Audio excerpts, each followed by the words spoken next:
Assalamualaikum warahmatullahi taala wabarakatuh. Alhamdulillahirabbil alamin wasallallahu ala sayyidina Muhammadin wa ala alihi washabihi wasallam. Amma ba'du. Apa kabar semuanya? Selamat berakhir pekan. Tapi ini sepertinya liburnya sudah agak panjang ya dari kemarin, jadi akhir pekannya tidak terlalu terasa. Nah, sebentar lagi bulan Juni, besok ya bulan Juni, yang mana satu bulan kemarin dipenuhi dengan ancaman P21 terhadap Roy Suryo, yang mana itu tidak terjadi. Tetapi sepertinya tidak adanya P21 ini sudah tercium juga oleh para termul, cuman mereka tidak mau mengakui ya. Dan itu bisa diverifikasi dengan banyaknya upaya untuk menghadirkan termul-termul baru. Karena memang nama-nama yang ada sekarang ini sudah rusak ya. Andi Azwan rusak, Razman rusak, Oywobo rusak, Eli Daneti ya demikian juga, apalagi yang itu ya, yang mau gigit Roy Suryo itu. Ade Darmawan rusak juga. Jadi mungkin ini ada upaya untuk menghadirkan termul-termul baru atau muka lama yang berusaha untuk diviralkan. Tapi sayangnya memang tidak bisa ya. Entah kenapa yang laku ya itu lagi, yang laku ya itu juga. Seperti misalkan yang lalu lalang di media-media mainstream, ya itu lagi.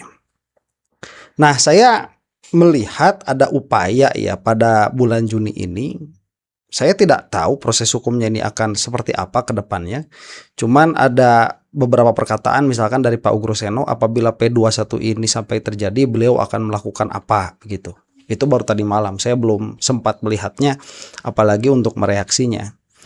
Nah, saya mau mereaksi yang ini dulu nih, yang mana saya kira bulan Juni ini diantaranya akan dipenuhi oleh narasi bahwa Jokowi itu turun gunung, dan akan pula dipenuhi oleh narasi bahwa Joko Widodo itu adalah victim ya, sebagai korban. Jadi ini ada playing victim di sini. Nah, yang akan kita bahas di sini adalah ini siapa ya? Saya sering bereaksi orang ini yang jadi hostnya. Cuma sampai sekarang saya nggak tahu namanya. Karena belum pernah nampak ya, atau mungkin pernah nampak tapi saya lupa. Nah, ini akan menjelaskan mengenai, kalau di dalam judulnya ya, apa sih judulnya itu sebentar. Saya lupa. Oh iya, kenapa Jokowi banyak diserang. Nah, itu. Nah, ini diantaranya yang saya maksud ya, ada upaya untuk menjadikan Jokowi itu sebagai victim dalam hal ini, sebagai korban. Dan diantara yang dibahas itu adalah Pak Said Didu ya.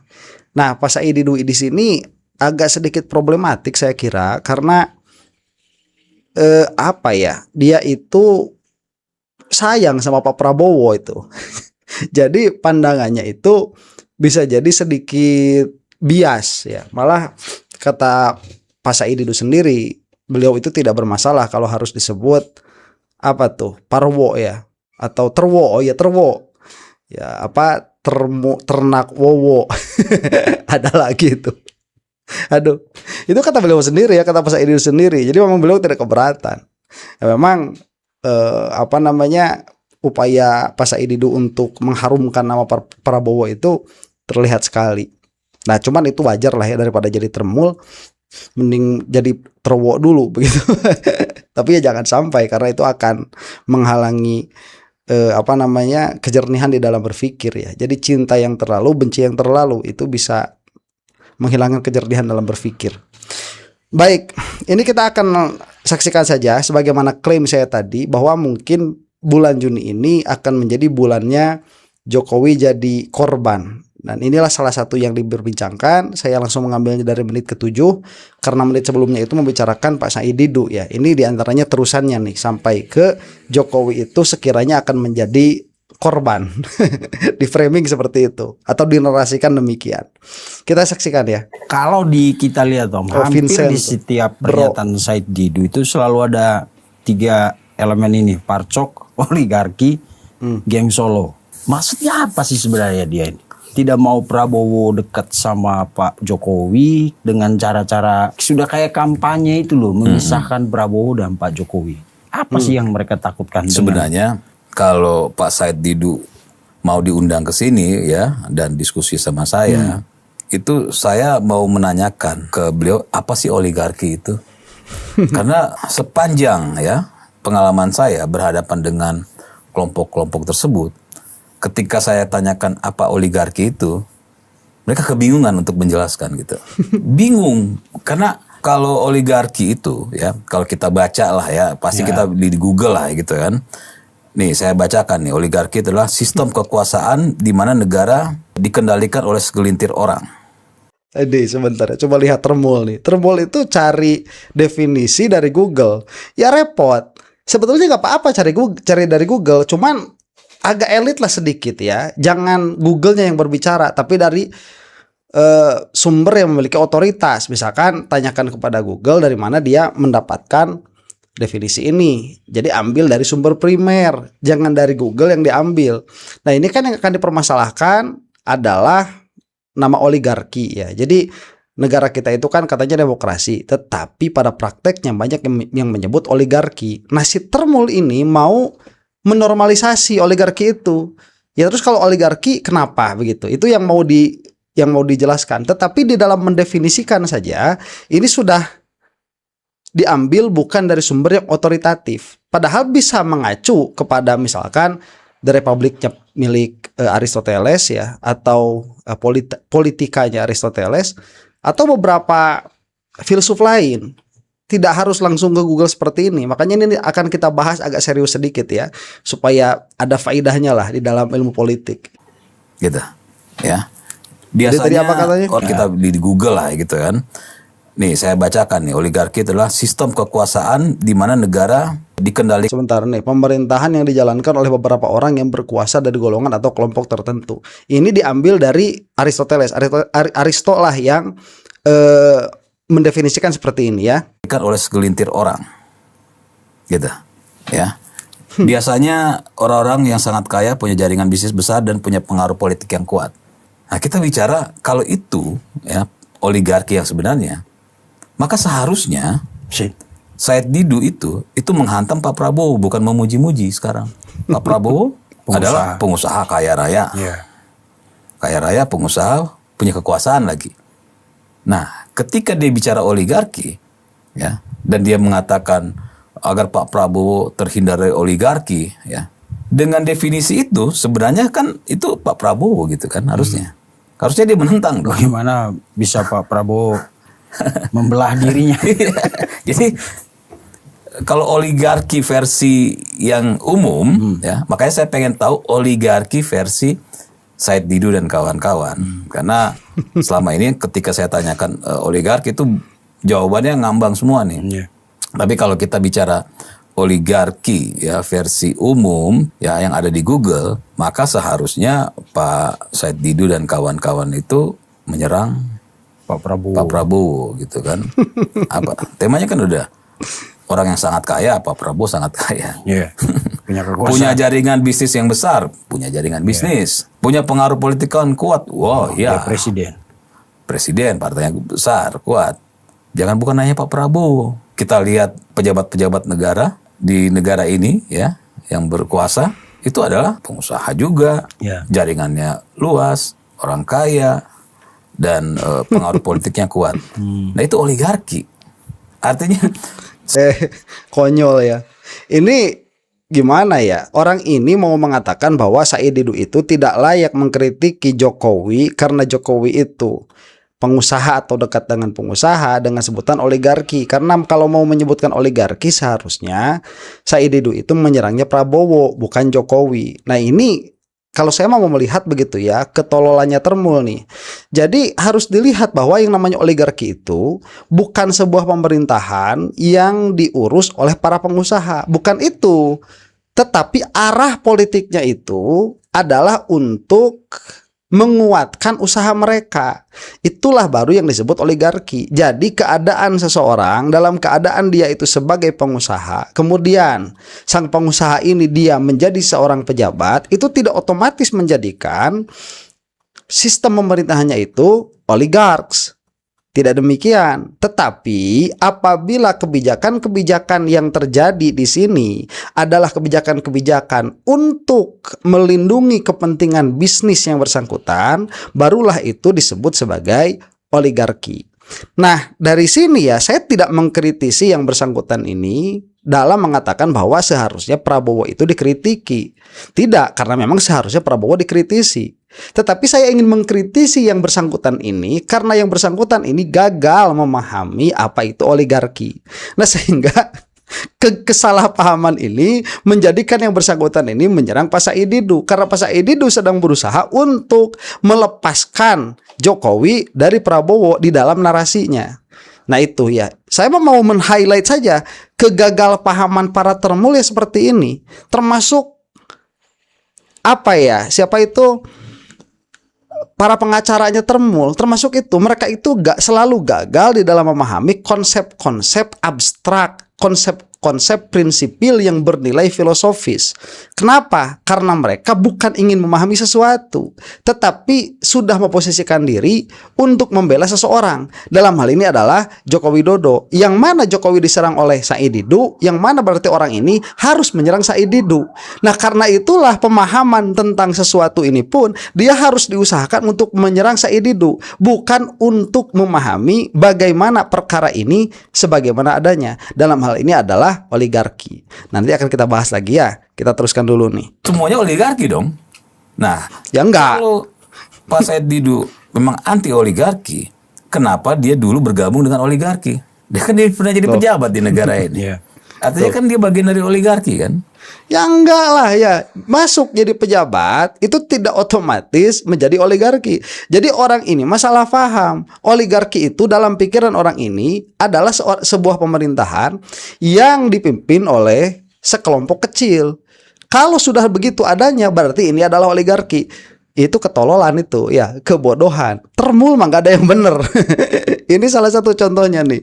Masa gara-gara seseorang itu menjadi pejabat kemudian disebut sebagai oligarki? Ya enggak lah. Ya, notionnya si dia itu di sini. Apabila pemerintahan itu diurus oleh segelintir orang saja, maka dia adalah oligarki. Padahal ya tidak, karena tidak ada pemerintahan kecuali dia itu memang diurus oleh sedikit orang. Masa ada pemerintahan diurus oleh mayoritas orang? Yang nggak ada. Makanya yang jadi pembedanya itu bukan di dalam apakah pemerintahan ini diurus oleh segelintir orang atau oleh banyak orang, bukan di situ pembedanya. Tapi segelintir orang ini dia kemana arah kepentingan kebijakan politiknya. Apabila arah kepentingan kebijakan politiknya itu adalah menguatkan para pengusaha itu sendiri, itulah yang disebut oligarki. Makanya kita menyebutkan bahwa Joko Widodo misalkan itu oligarki murni.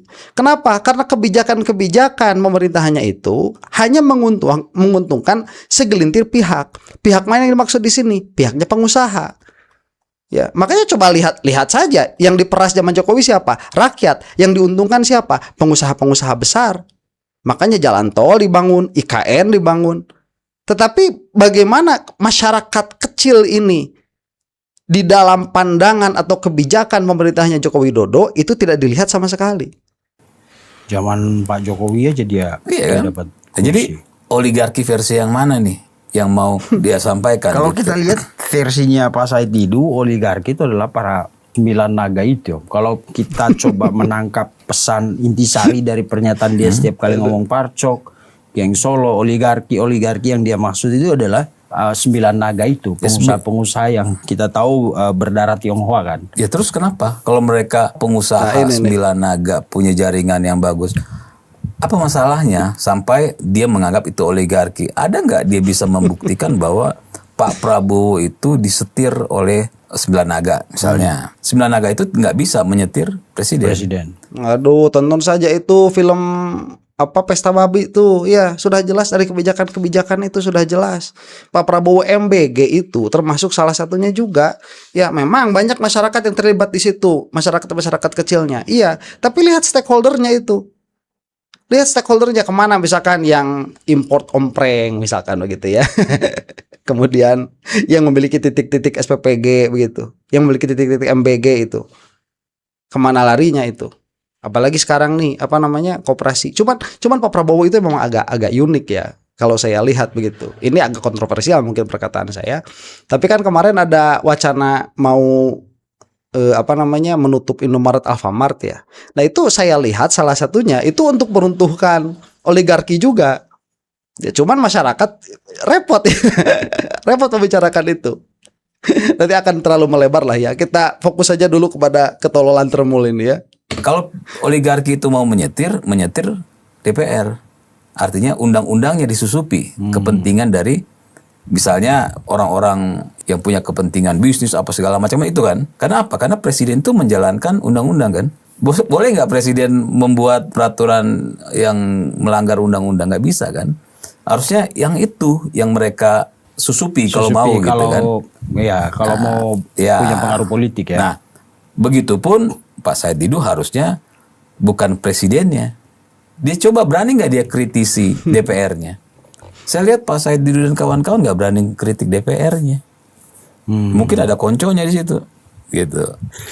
Apa mungkin ini Om? Sebentar, itu kalau DPR itu dia sulit untuk dikritisi karena orangnya banyak. Kalau presiden itu orangnya satu, eksekutif. Bukan berarti Pak Said Didu tidak mengkritisi DPR. Mungkin begitu ya setahu saya. Atau kita juga bukan berarti kita mengkritisi DPR. Kita kan seringnya banyaknya mengkritisi Joko Widodo tuh. DPR-nya seperti sirna saja. Ya DPR mah gak usah dikritisi juga udah bobrok begitu. Ya itu ya gimana? Itu sebuah lembaga, orangnya banyak sekali di situ dan kita juga tahu di situ siapa yang paling banyak. Jadi memang karena sudah rusak. Kalau Jokowi misalkan Prabowo itu untuk mengkritisinya jelas. Dan jangan katakan bahwa mereka itu tidak memiliki kuasa misalkan tadi ya. Kan tidak memiliki kuasa untuk membentuk undang-undang. Alah nih kalau presiden itu ya ada undang-undang yang dilanggar, kalau kata presidennya jalan terus jalan. Kenapa? Yaitu karena demokrasi di kita secara total itu sudah rusak. Juga selain kekalahan politik kan orang selalu kalau Said Didu ngomong tuh orang selalu bilang kalah sakit hati lo karena kalah nggak kelar-kelar. Itu kan politik di kontestasi politik di negara ini kan. Tapi mungkin nggak dia Pak Said Didu itu sering-sering ngomong oligarki karena kalau dia dan kelompoknya siapapun itu kalah dalam urusan bisnis dengan. Yang pasti yang pertama saya katakan bahwa saya berani declare Pak Said Didu tidak mengerti apa itu oligarki. Itu pertama. Dan kedua, yang nggak ngerti itu orang ini ya. Ayo kalau sekarang, ayo kita berdebat, ayo dia debat sama saya kalau mau mengenai apa itu oligarki dan apakah Indonesia itu cocok disebut oligarki saat dipimpin oleh Joko Widodo dan saat dipimpin oleh Prabowo sekarang. Ya, dia yang nggak ngerti, dia nggak paham. Pak Said Didu dari Google aja yang berprestasi, dikenal karena prestasinya. Pak Said Didu adalah orang yang dikenal karena statementnya di luar dari ketika dia menjabat. Iya.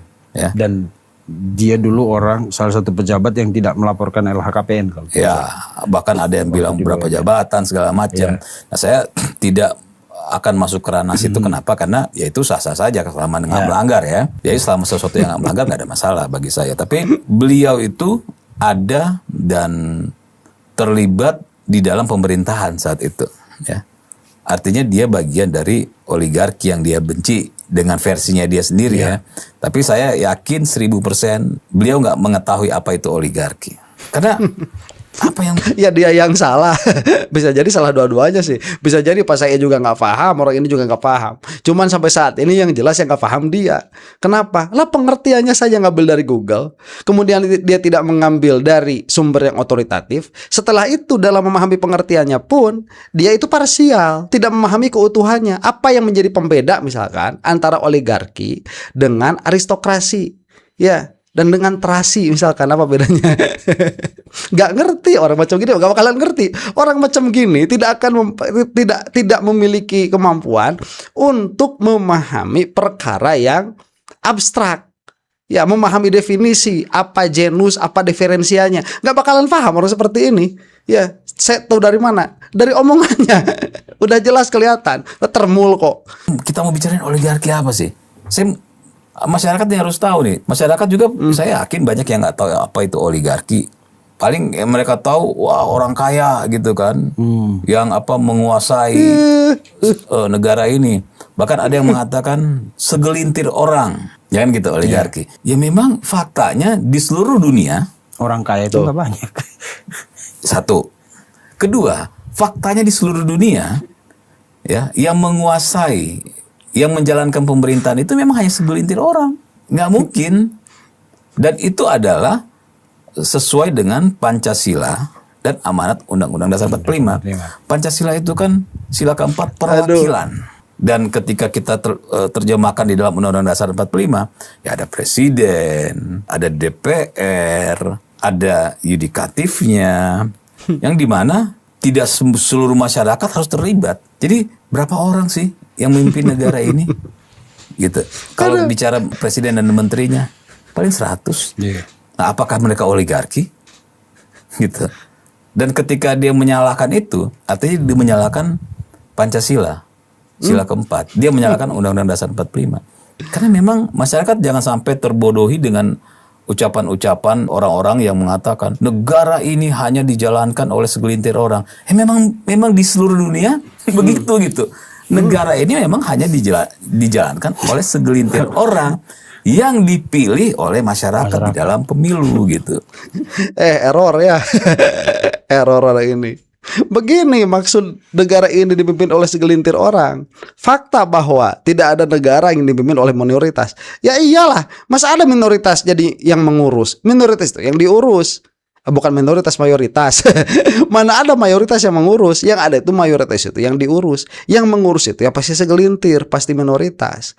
Makanya di dalam diskursus pemahaman apa itu oligarki, apa itu aristokrasi, apa itu monarki, itu bukan di dalam segelintir orangnya, bukan. Tetapi salah satunya itu ya adalah di dalam kebijakannya. Kemana kebijakannya ini? Dan kalau kita misalkan melihat sekarang sebelum kebijakannya terjadi begitu ya, kita lihat kan secara on the paper, negara kita ini kan negara demokrasi. Atas dasar diterjemahkan begitu ya di dalam Pancasila, kerakyatan yang dipimpin oleh hikmat kebijaksanaan dalam permusyawaratan perwakilan. Itu yang dimaksud tadi. Nah, permusyawaratan perwakilan itu kan salah satunya kalau dulu ya, salah satunya oleh MPR tuh. Yang mana MPR yang memilih presiden kan. Kemudian di sekarang masih ada yang namanya DPR. Nah, cuman permasalahannya begini. Di dalam komposisi orang-orang DPR itu, apakah itu mencerminkan perwakilan atau tidak? Itu jadi de factonya yang menjadikan kita mengkritisi misalkan bahwa negara ini diurus oleh segelintir orang itu bukan jumlahnya, tetapi isi kepala mereka di dalam menyampaikan aspirasi dari yang menjadi wakil-wakilnya. Nah, makanya ini harus terbuka ya, mata orang Indonesia itu harus terbuka bahwa demokrasi di Indonesia ini hanyalah demokrasi semu. Apalagi zamannya Jokowi. Bayangkan saja DPR-nya PDIP saat itu. Kemudian Jokowinya juga PDIP saat itu. Ya, makanya kan sekarang PDIP agak cadel tuh kalau mau mengkritisi Jokowi. Karena PDIP mungkin tahu kebobrokannya Jokowi lebih dalam daripada tahunya kita. Tapi jangan lupa Jokowi pun tahu bobroknya PDIP daripada kita begitu. Makanya saya bilang berkali-kali ini adalah politik birokrasi saling menyandra. Nah, kalau kita kembali kepada permasalahan tadi bahwa kritik kita terutama di dalam pemerintahnya Jokowi baik ataupun Prabowo sekarang yang mana itu dipimpin oleh segelintir orang, maksudnya adalah meskipun yang mengurus itu banyak, tetapi kepentingan mereka pada akhirnya sama. Apa itu? Menguatkan posisi para pengusaha. Kenapa demikian? Karena para politisinya didanai oleh para pengusaha itu. Dan inilah yang terjadi sekarang. Makanya tidak bisa kita itu pada akhirnya ingin membicarakan kemajuan bangsa Indonesia tanpa menghilangkan orang-orang yang tadi salah satunya misalkan disebut 9 naga. Nggak bakalan bisa, karena pada akhirnya mereka lah yang menjadi donor bagi para politisi untuk masuk ke dalam pos-pos yang sudah disediakan oleh ruang demokrasi. Pada akhirnya ya itu yang dimaksud oligarki itu demikian. Jadi bukan begini, kalau oligarki itu dipimpin oleh segelintir orang, maka ya udah semuanya oligarki dan itu fine-fine saja karena tidak ada pada akhirnya negara-negara itu kecuali dipimpin oleh segelintir orang. Ya, termual. Kalau mau pintar tuh pintar beneran begitu. Jangan pura-pura pintar seperti ini. Lah dia bilang masyarakat gak pada tahu apa itu oligarki. Dia sendiri gak paham apa itu oligarki. Ngambil dari Google. Udah ngambil dari Google, cara memahaminya salah lagi. Edan. Error. Ketika sudah memilih ya, maka memang yang menjalankan hanya segelintir orang, dan itu adalah demokrasi gitu. Nah, apakah itu akhirnya dianggap sebagai oligarki gitu? Jadi saya sangat yakin ya tokoh-tokoh itu ya, saya bisa ajak mereka kalau memang mau diundang di sini, kita bahas soal oligarki. Saya yakin 100% mereka akan kelabakan untuk menerjemahkan oligarki versi mereka. Ayo hubungi admin saya tuh, di atas ada admin. Kalau orang ini dengerin podcast saya ya, dengerin pembicaraan ini, ayo kita ngobrol apa itu oligarki. Dan saya bisa buktikan bahwa Jokowi, Prabowo sekalipun saat ini itu oligarki, bukan demokrasi. Demokrasinya hanya namanya saja, hanya di luar saja. Karena tadi faktanya tadi bahwa yang di DPR, yang menteri sekalipun eksekutif itu sekarang, gilanya itu donornya para pengusaha. Ya. Jadi orang ini mau menormalisasi apa itu oligarki begitu. Mau menormalisasi dengan mengaburkan definisi oligarki itu sendiri. Dengan cara apa? Tidak memahami definisi sebagaimana adanya dan menisbahkan atau menerapkan oligarki ini seolah-olah berlaku di semua negara begitu. Karena yang memimpin hanya sebagian, dan memimpin yang sebagian ini, yang segelintir orang ini, ketika dia dipilih, maka itulah demokrasi. Salah. Ya, demokrasi yang seutuhnya itu pos-pos yang sudah disiapkan di sini, trias politika yang namanya eksekutif, yudikatif, dan legislatif, itu harus dari perwakilan orang-orang yang ada, baik mayoritasnya maupun minoritasnya. Itu yang seharusnya terjadi, makanya bakal bagus. Lah dulu lah jawabannya Jokowi gimana? Yang jadi eksekutifnya Jokowi, kemudian yang menjadi yudikatifnya adik iparnya si Usman itu ya, Anwar Usman itu. Kemudian yang di DPR itu orang-orang PDIP. Lah kok kenapa mereka bisa seperti itu padahal lawan politiknya banyak? Karena mereka duitnya banyak. Dari mana duitnya banyak? Dari para pengusaha ini. Supaya apa? Supaya kepentingan pengusaha ini tidak terganggu. Itu yang namanya oligarki itu. Berkedok demokrasi. Nah saya nggak ngerti begitu ya. Ini shiftingnya mau kemana nih orang-orang termul ke depannya begitu. Saya tidak tahu, karena kalau mau berkutat di dalam ijazah palsu, apa ya, bukan tidak ada nilai. Saya katakan udah ketahuan orang-orangnya itu error-error. Elida Neti error, si siapa itu Adi Azwan error, si Ade Darmawan error. Itu udah error-error semua lah, saya katakan begitu ya, error-error semua. Terus orang ini ya di hadapan termul, di dalam media termul, yang mana kemungkinan besar yang menontonnya juga para termul, seenaknya mengambil apa itu oligarki dan dia itu berusaha untuk menormalisasinya. Ya ini entah ya ke depan apakah akan ada perbincangan yang lebih menarik atau lebih mengasah lebih mengasah pemikiran kita atau tidak, saya tidak tahu. Cuman sampai saat ini ya, saya lihat ini salah satu yang menarik perbincangannya, dan mungkin kalau ini lolos, ini akan menjadi materi atau narasi para termul 1 bulan ke depan nih, bulan Juni, mengenai apa? Normalisasi oligarki. Begitu. Mungkin ya. Demikian. Jangan maulah ya. Demokrasi aja nggak tegak di kita itu rusak. Demokrasi tidak tegak rusak, apalagi ini mau menormalisasi para oligarks itu ya. Demikian. Semoga orang-orang yang menzolimi negara ini dibinasakan oleh Allah Subhanahu wa taala dengan cepat, kecuali apabila mereka taubat, dan mudah-mudahan kita semua dikeluarkan oleh Allah Subhanahu wa taala dari situasi itu dalam keadaan selamat. Wallahu taala a'lam bissawab. Assalamualaikum warahmatullahi taala wabarakatuh.